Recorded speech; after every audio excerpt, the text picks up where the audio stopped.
big whack of salt. To help the pestle and mortar do its job, chop up the garlic first, then mash everything up together. This cooking outside is really, really good fun, but it does come with its hassles. Seagulls, gusts of cold wind. Now some lemon juice. Mix that up. Ooh. Right, so take both my chickens, score the legs a little bit, and then just jibs it out. It's important to let these sit for a while, kind of half an hour. Perfect opportunity to whip up dish 2, an unusual pink fir apple potato salad with a tasty caper, cornichon, anchovy and herb mayonnaise. Yummy! Then it's on to dish 3, kipper pate made with Barry's very own kippers. In here I've got kippers, Dijon mustard, butter, creme fraiche, horseradish, black pepper. I'm going to put in the juice of half a lemon, and I'm going to serve this with spring onions. Just bung it all in the blender and Bob's your uncle. This is absolutely delightful. Okay, so a little jar, and in goes the kipper pate. Bingo, bango, bongo. Done. There we are. Ed's second Scotch egg has been more of a success. Lovely. It's looking good. Now I'm going to crack on and make some piccalilli. Which is pretty simple. Bung vinegar, coriander and salt into a pan, bring to the boil and add chopped onion and cauliflower, then simmer for 5 minutes. Tricky when the wind's blowing, so Ed's even constructed a makeshift windbreaker. Meanwhile, whisk up the mustardy sauce until smooth. Stir the green beans, garlic and sugar into the pan to soften, then sieve. Shove the mustardy sauce on the heat, season and simmer for 10 minutes. Phew! Wow. Finally, stir in the veg, add sugar to sweeten and water to thin it out.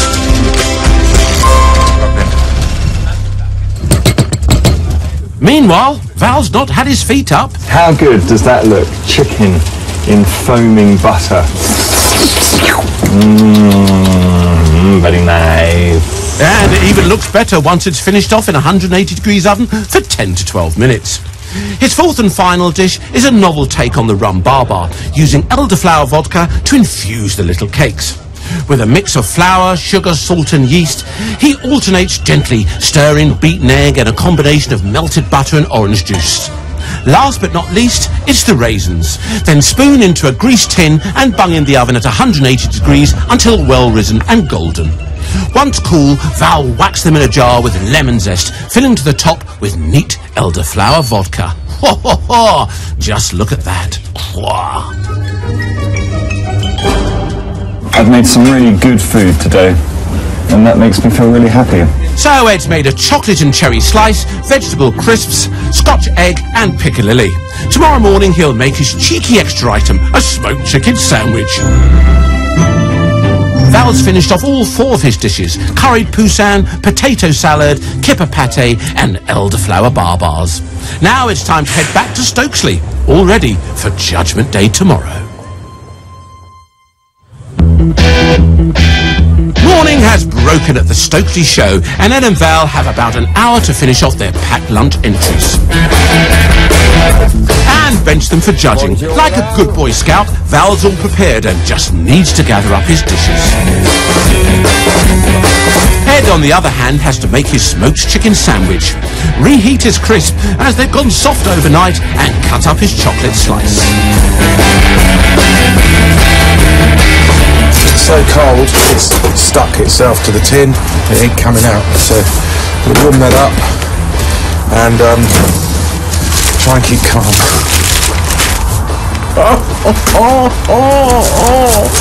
Crikey! I'm right on the brink of having a massive turn, actually. Like, I'm really just feeling the pressure of this. Pull yourself together, Ed. You're a chef. Right, there's it. Look, that'll do. At last, Ed rallies himself, and all 5 of his packed lunch items are good to go.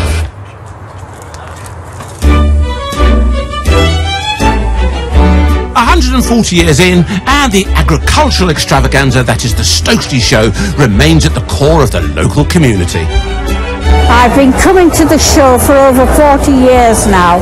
The big draw is not just the eclectic mix of entertainment, stalls and animals, but thousands come from miles around to take part in the 887 competitions on offer, from cakes of beeswax to hand-knitted garments.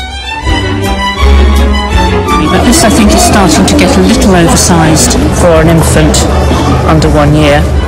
Ruthless judging is necessary at these shows. The produce and handicrafts tent alone has almost 1,500 entries, spread over 127 categories.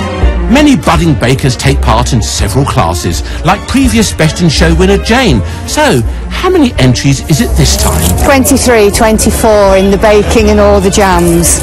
So it's good fun, it's a good challenge. I'm sure it is. Ed and Val's efforts will need to wow judge of 5 years, Christine Tennant, which could be tricky. Very difficult between these two because neither of them rise terribly well, are they? No. The packed lunch for two must include 4 items and presentation will be taken into account. But is there anything else, Christine? One thing, you want a variation of everything. You know, different textures, things like that. This time, Ed and Val have just one competitor, Barbara Sullivan. Barbara's entered every show for the last 22 years, and this year she means business. I've entered 20 categories in the horticultural and the produce. Cakes, jams, vegetables, knitting. But Barbara's no walkover. She usually wins so many prizes that she's hoping one year she'll receive the ultimate trophy. I will eventually expect to win a cup at some stage. With just 1/3 prize between them after 3 days of competition, there's only 3 of them in this category. Surely they'll place today. I've got a sort of a tension in my stomach and in my shoulders. I'll be all right. Here we go. In here.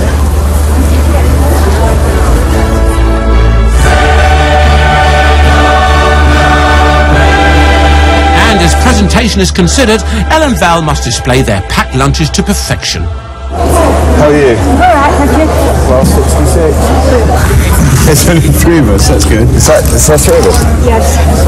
Yes, just 3, but no one's guaranteed a prize card until they've passed Judge Christine's critique. The standard is amazingly high here today, Ed. It's unbelievable, isn't it? It's unbelievable. Really good.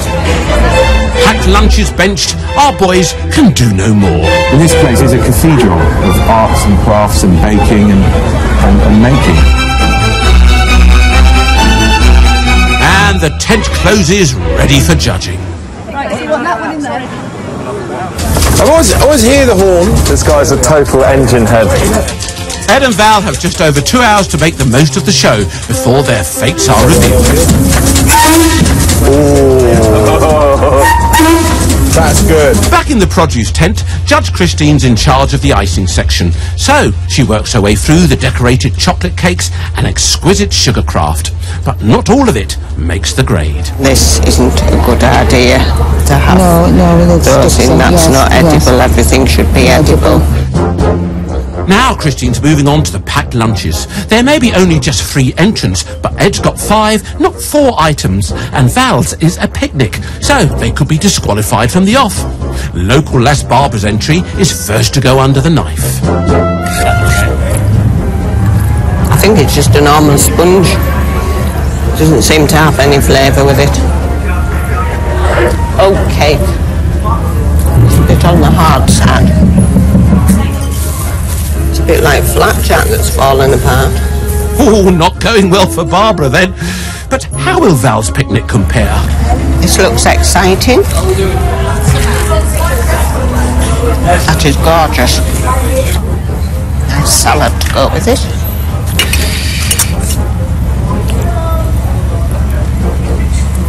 It's very nice, good accompaniment.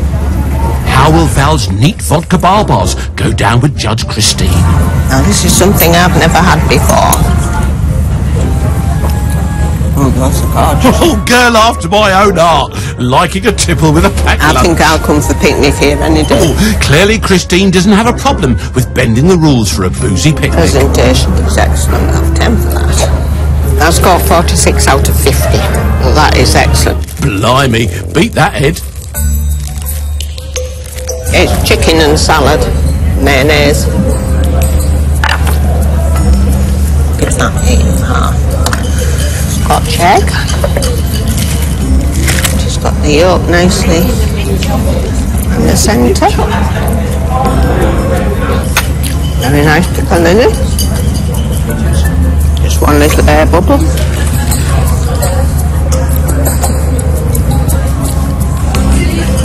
Very nice cake. Chocolate. Told you she was strict. Now it's Ed's fifth and final item, vegetable crisps. Those are just as an accompaniment for the sandwich, but that isn't to be judged because that's bought. Disaster. After all that effort, Ed's handmade crisp aren't even going to be marked, as Christine thinks they're from a shop. Probably because he'd entered 5 items instead of 4. So we now have our winner. Christine divvies out the prize cards, and at 12 o'clock, the tent reopens. Okay, Val, here we go. Let's see what's happened. So far this week, Val's just got 1 third place, and Ed's yet to win anything for his cooking. Could their packed lunches have earned either of them the first prize they've been hoping for? Done well. Here we go. What have we got? What have we got? Second. Val. First. Val. Excellent. So Val's pipped Ed to first place, but at least Ed's taking home a prize card, even if he is second best. You happy now?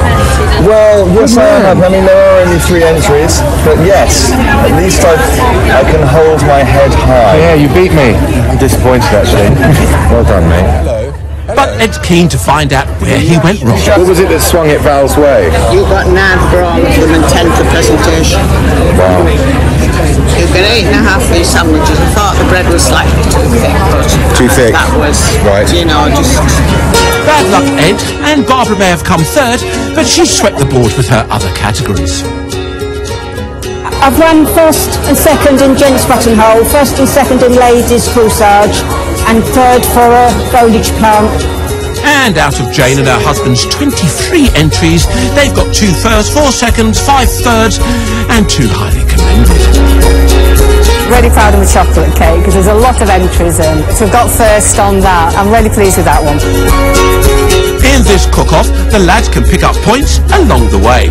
Val's first place is worth 3 points, and Ed's second has given him 2. So now Val's back in the lead with 4, and Ed's trailing behind on 3. Second prize. But Val got first. It's quite a hard blow to take, actually. The main reason Val's happy isn't the first prize card or £5 winnings. I beat Ed. Next time on Country Show Cook-Off, the lads are staying in North Yorkshire, heading to the very rainy Nidderdale show. Their final challenge is baking 4 date and walnut scones. Can't wait. I think if I showed my scones to the llamas, they might spit on them.